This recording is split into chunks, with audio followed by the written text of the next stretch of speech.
Hello everybody and welcome back to artofdino.com and saveearth.us. And if you've checked out John Levy's latest video and even Mind Unveiled, they mentioned a little things about railroads, and my dad has always been obsessed with trains and railroads, so I kind of grew up around them for a long time, and I was like, I'll go dive down this a little bit today. And so I found something kind of interesting from 1935, and it's the Moscow Metro, when that first came about. And this packet that I found, this kind of little mini book that I'm going to read today. It's not very long, but it is an amazing propaganda piece on the powers of communism and socialism, but I think it's all a complete lie, like all of it. But in general, a severe lie, because the main thing that they are lying about is that they completed this subway under an amazingly immaculate city of Moscow in 3 years. And they did this whole underground thing with some of the most elaborate things in the world, new tech, all different kinds of lighting, marble, everything. So I'm going to read this to you, and I'm going to chime in as I show some of these pictures, because it's absolutely outrageous and preposterous to think that any force could do this, especially one that's kind of enslaved. And the way they talk about it at first as having nothing in their history about any of this, again, is very suspect. So I'm going to chime in, because every pretty much sentence is suspect. And I guess this is from the USSR, so it's propaganda in that way. But keep in mind that all these countries are connected. They are all in the same game. The people that control our country control every country. They control everything.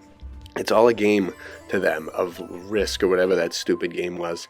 But you can tell, because when they sign the treaties together, they go to war together. Now Russia's putting out that they've got the fear from COVID, all these other old past weapons have all kind of diminished, so now they need a new one, and now they can hit a nuke anywhere and it'll blow up any city. This fear, it's just fear game constantly. And I think that they go continent to continent with a reset plan.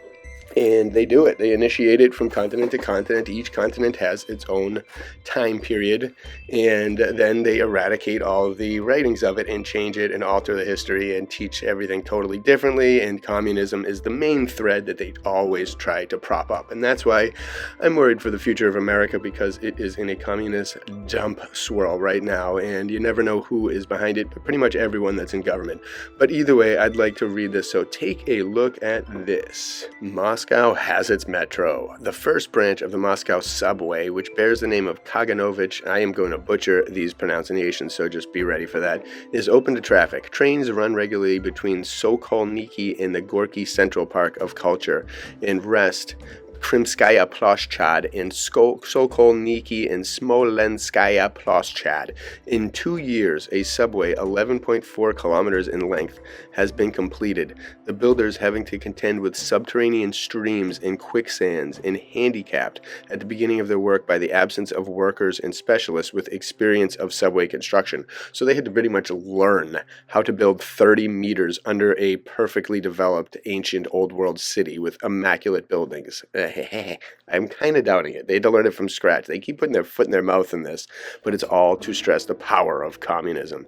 3 years ago, the Soviet Union had neither engineers nor technicians with not even a practical knowledge of the methods of subway construction. The most backwards of all the capitalist countries, Tsarist Russia left the people a poor heritage of cultural values or technical knowledge. The working masses of the Soviet Union, for this reason, had little to take over in the way of acquired experience. It's a good thing it was all kind of crafted and they just had to clean it up. But all this, by an old world that they erased, all this had particular reference to the field of subterranean work. This circumstance alone makes the population of Moscow and the toiling masses of the Soviet Union experience all the more pride and joy at the opening of the subway. They mentioned that several times. The capital city of the greatest socialist land, the metropolis which is the most full of life and activity the world over, can now boast of a magnificent subway. And boy, is it immaculate. And look at that Lenin library in the background of that picture. Of all, record speed and high quality. Again, they're the first ones doing it. They're doing it from scratch in 3 years, and they've already accomplished record speed and high quality. Of all subways in the world, the Moscow Metro, as it is called, was built in the shortest period of time. And I'm wondering if that's where the term metro came from. I'm not sure.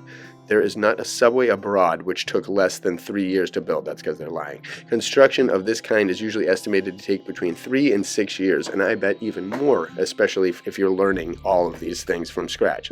Imagine that, learning subterranean construction and engineering from scratch and doing this all in 3 years. The record speed with which the subway was built is the more remarkable in that this construction, the first of its kind in the USSR, was built with home materials under the supervision of Soviet specialists.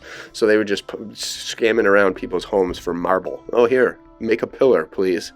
With no previous experience in this field whatever, the USSR outstripped a number of foreign countries in the speed of building operations.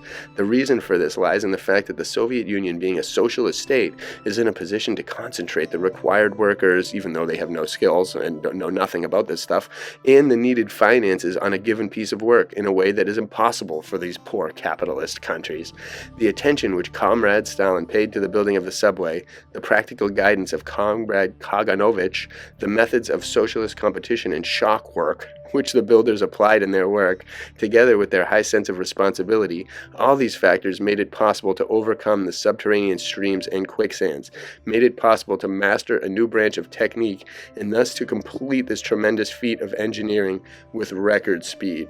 Shock work, competition in shock work. So these guys were like enslaved, and they were competing with each other to see who could work the best for something that the rich were going to benefit from, and they were not going to really.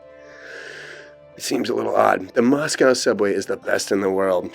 The reason why it was possible to make the Moscow subway the best in the world is that the men who built it were guided by no thought of personal gain or profit. Wow, what a humble species. The absence in the Soviet Union of the institution of private property, the system of centralized control, and the strict planning which marked the whole of the national economy made it possible to choose a route for the subway with sole regard for traffic advantages, as well as to build the stations at the points most convenient to the public. Wow, pretty impressive. The institution, the absence in the Soviet Union of the institution of private property. Again, this is where they want America headed. They got to brag about it big time about this process and to make it appealing to everyone because it's coming around. The station platforms are in no case less than 4 meters wide. This eliminates the danger of crushes and ensures freedom in handling the steady flow of passengers. The diameter of the tunnels is 5.5 meters, which makes it possible for wide and spacious carriages to run on the lines. The joints of the rails are in most cases welded. This has made it possible to reduce the noise of the trains. Artificial ventilation is employed not only in the stations but throughout the whole length of the tunnels. They figured all that out too. Not a single subway in the world can be compared with the Moscow Metro in the beauty and finish of its stations, magnificent buildings designed by the best architects of the country, flooded with vivid streams of light. The stations are faced with marble, glazed, and mosaic tiles and Marbalite. Each station has been designed separately and has its own distinctive architectural character, so that each differs from the other in appearance. And again, 3 years, the architects were on fire, and they gathered all the materials. Everyone worked so good because communism's so sweet that they were able to do this. Sokolniki Station is the northeastern terminal point of the subway. The passengers descend by a wide staircase to the circular vestibule supported by columns. A beautiful spacious corridor leads to the underground platform. 2 rows of imposing columns in dark gray marble mark the edges of the platform. The dull tiled walls, a coffered ceiling, the milky light of the bulb-shaped lamps, and the silvery letters of Sokolniki combine to create an impression of ease and repose. Krasnoselskaya Station gives one a feeling of comfort. Decahedral columns of Crimean marble divide the underground hall into 2. The walls are faced with marble and tiles. The huge white circles of the ceiling are ornamented with electric lamps shedding a diffused light. Pretty amazing, they must have a ton of artists at hand, people that had no property and that had no future and did not care. They were just so humble that they would just dedicate all of their work to this cause. Komsomolskaya Station is one of the finest along the whole line. It is always filled with animated crowds. A wide balcony with bronze balustrade spans the whole station. Everything here is spacious, clean, and cozy. The air is fresh. The underground galleries are continuously ventilated by electric fans. Krasny Vorota Station is one of the central stations. The strong tunnels resist the pressure of 30 meters of earth. and they were able to figure that out with ease. The bright marble columns and even get 30 meters down, even to dig that far down and make it this massive and big in less than 3 years. The bright marble columns are illuminated by numerous electric lamps. Leading to the surface are 3 escalators, moving staircases.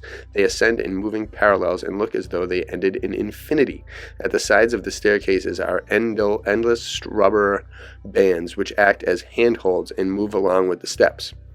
Kirovskaya station is 36 meters below the surface, no problem. The escalators are a few meters longer than those of the preceding station and are the largest in the world. Setting records, these places. All of these stations were also within the 3 years. Plus they laid the track, plus they dug all of this out, plus they tiled everything, plus they did all the wiring of the electricity.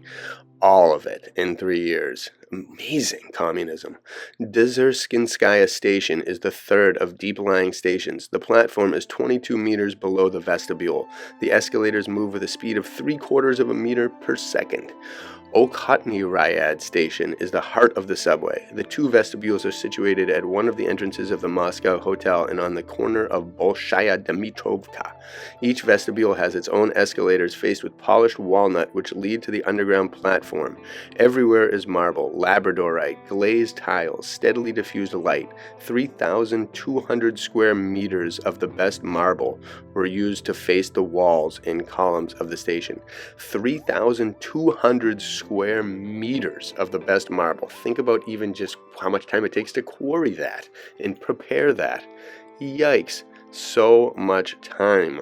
How is this possible except if it was founded? It had to have been founded. I could understand that they would be able to clean this mess up, clean the bodies out of who was living in there, clean whatever, polish all the stuff that was already there, maybe touch up a couple things that may have been broken and refix like little parts.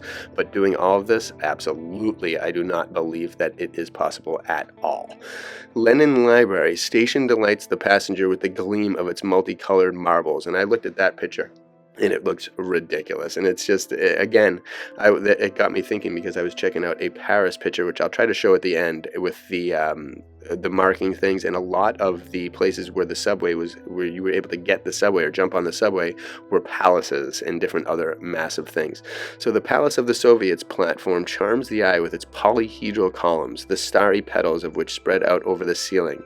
Equally attractive are the other subway stations, Ulitsa, Komenterna, Gorky Park of Culture and Rest, Arbat, and Smolensk. The metro trains. The trains consist of 4, 6, and 8 carriages. Each carriage can accommodate 170 passengers. There are seats for 50 and standing room for 120 passengers. It is much brighter in the subway trains than in the tram cars. Elegant bracket lamps over the seats and 2 rows of tulip lamps along the entire length of the car diffuse a steady, soft light. The well-finished spaces between the windows, the linoleum-covered floor, the nickel-plated handles and bars, the powerful though pleasant light, and the soft, comfortable seats make the carriages as convenient as could be desired. And then the traffic, it says trains run from 6 in the morning till 1:30 a.m. More than they do now. They can develop a speed of 60 kilometers an hour. Amazing. Pretty cool. And then there's some different pictures that just show them, and you guys have probably seen some of these too. And a little bit more over here, it says the doors open and close automatically. A short whistle and the train is off, quickly gathering speed. One is amazed at the smooth running of the trains in the absence of noise at the switches, and they were able to do that the first try. Their first try they were able to do all of this, just discovering it, inventing it as they went along. Pretty impressive. Special attention is paid to safety measures. These are the most diverse nature and exclude the possibility of collisions. The station master is assisted in his work by light signals installed at every section of the line. If the driver of a train fails to notice a signal, there is little harm as the train will be stopped by an automatic device. I've discovered that too. Wow, first try, and they didn't just do a regular train. They did something with intense amounts of intelligence. At each point where lines branch off is a special agent who directs the traffic over a definite stretch of the line. Before him there is an electric screen which informs him of the whereabouts of the train at every minute. Safety is further ensured by the care with which the personnel is selected. Nearly half the drivers are trained engineers. The remainder, as well as the trained superintendents, have been specially trained. So these guys, they even trained them within that 3 years' time. They trained them on the brand new technology that they were inventing for themselves as the time went on. So either they clearly got the plans from other places, but still, there's no way to do this. There's only a way to find this and resolve it in 3 years. This cannot be built in 3 years. If it is, then they could build, there's no telling what else could be built in 3 years. But wow, if this, and maybe I'm wrong, I don't think so, but maybe I am, and these guys are actually telling full-blown truths here, which doesn't really happen much in communism. But if that's the case, then wow, these humans are super impressive, and Russians are even cooler than I thought in some way. The offspring of industrialization. So this is the crux. The construction of the metro is a remarkable tribute to the technical advance of the Soviet Union. Without the first and second 5-year plans, the metro would have never been built. It would have been impossible to procure vast quantities of machinery, metal, timber, cement, and other materials. Yeah, tell me about it. If a powerful socialist industry had not been created. In the construction of the metro were employed no less than 112 air compressors, 3,185 electric motors, 1,658 pumps, 2,120 pneumatic pick hammers, as well as large numbers of other machines. More than 500 factories worked for the Moscow subway, from the Ural heavy machinery plant to textile mills, which manufactured cloth for the hydro insulation of the tunnels, and the plate glass factories which supplied the marblite for the facing. Wow, this is some serious stuff. The Moscow subway, the work of the Soviet engineers, indicates the technical maturity and power of the USSR. The Moscow metro is a new stage in the great constructive effort whose aim is to build new cities, houses, schools, water supply stations, theaters, clubs, in fact, everything which beautifies and gives fresh joy to life. This is why the opening of the metro was in the nature of a festive celebration. The remaking of men. The very last paragraph of this section says, the revolution produced millions of brave, devoted men and women ready at any time to sacrifice their very lives for the socialist fatherland. It was such men and women who built the Moscow metro. Every factory, every mill in Moscow sent its best workers to help to build the subway. In the front ranks of the builders labored the splendid youth of the Komsomol. Moscow's magnificent subway was built by workers and for the workers. For them, for their comfort, were created these gorgeous underground palaces, these marble columns and halls, the strong but pleasant lights, this excellent ventilation. The construction of the metro, its fine finish, reveal with great force that concern for human beings, their needs and comforts, which animates every sphere of the activity of the Soviet government, the government whose only interests are the people's interests. Printed in USSR, Moscow, 7th Printery. So, wow. There you go. That is the wonders of communism. I think it is a total propaganda lie. And I think they founded this whole thing, and they did all this to try and try and just advertise communism and socialism all over the world as they would seek to spread it. And they'd soon get it into America and kind of build towards a situation that created that.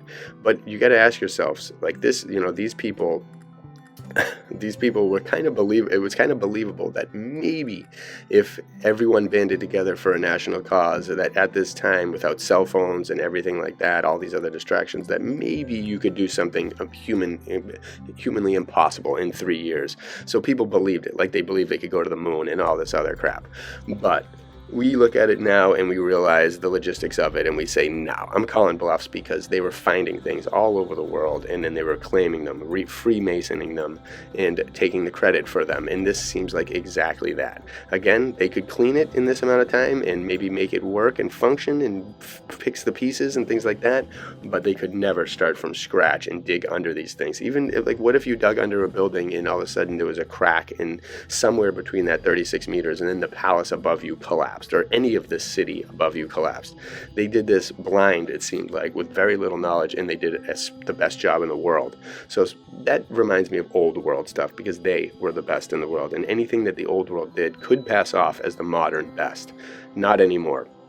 the modern best is going to be garbage. If they tried to pull this off nowadays and try to rally the people to build something for them, they'd have to cut out cell phones and the internet completely, because no one would do a thing for this. No one would feel the national pride to go up and work and do this kind of project anymore. They'd need machines to do it. So the time has changed so much. And again, I don't believe any of this, because we've now seen what communism does to a world and what it does to people's mentalities, and it's rotten to the core. So I have a feeling this is all a bunch of lies. And if you're in Russia and there's some construction photos of this or anything like that, then send them along, send me the links. But again, I'm calling BS on all this stuff, and I think it was founded because the old world is magnificent and we are not capable of that anymore, because maybe they were a different species of mind and physical size and everything than us. But either way, maybe I'm wrong, and kudos to these socialists and commies. Great job building. But who knows? Again, I just wanted to point it out there and see what you all thought and share this little bit of insight in some of these translations that I had, because you all will end up adding the key insights that I usually need to progress my thought. So thank you in advance, and bless you all from artofdino.com and saveearth.us.